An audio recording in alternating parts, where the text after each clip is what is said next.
What does financial security mean to you? How do you define that for yourself personally?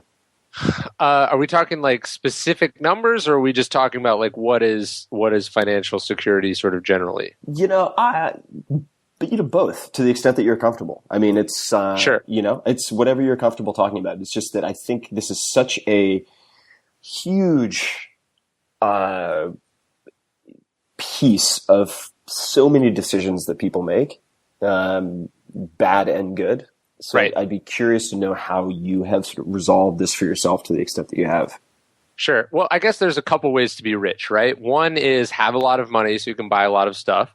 Or the second, or like if you sort of express being rich as being able to buy whatever it is that you want, right? Whenever you want it, there's two ways to do that. One is to have tons of money, or two is to not want as much stuff, right? Hmm. And so I think if you meet somewhere in the middle where you sort of you keep your tastes under control, like for instance, like I don't fly first class. I could afford it, but I don't fly first class because, and I have before, but the point is like I just don't want to get in a habit of flying first class because now it means like if I want to travel somewhere, it's going to cost me X amount, Right. and I'm going to have to do things that I maybe don't want to do to be able to get that money. Right. And I'm going to make decisions for the rest of my life around that assumption, Hmm. and I don't want to have to do that. So it's like how do you limit what you like? There's that quote from Paul Graham about keeping your identity small. If you can keep your tastes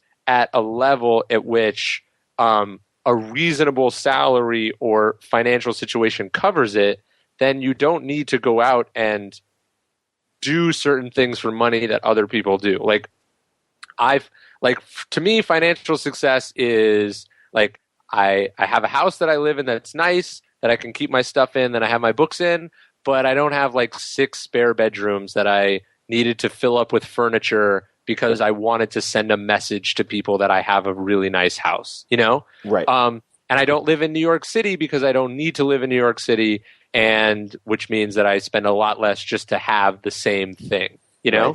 Right. Um, and like it's like, can I go to a nice steakhouse and buy whatever I want and not care what the check is? To me, that's being financially secure and about sort of what I need to not care about money. Hmm. Got it.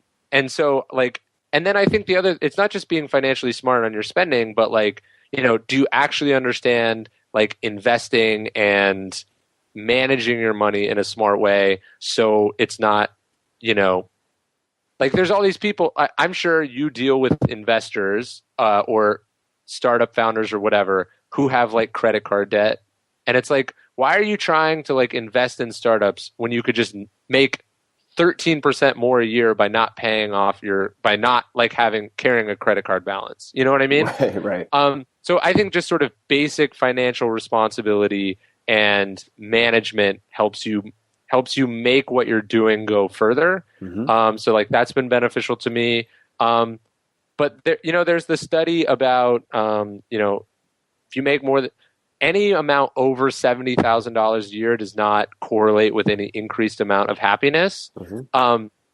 I think that's definitely true, having made a lot more than $70,000 a year and a lot less. Hmm. Um, so for me, it's like, somewhere above that is happy and comfortable, and the rest should be saved and managed, like the Stoics say, for a much worse time, because you never know what's going to happen. Don't spend the money you make because you might not have it and you might want it some other time.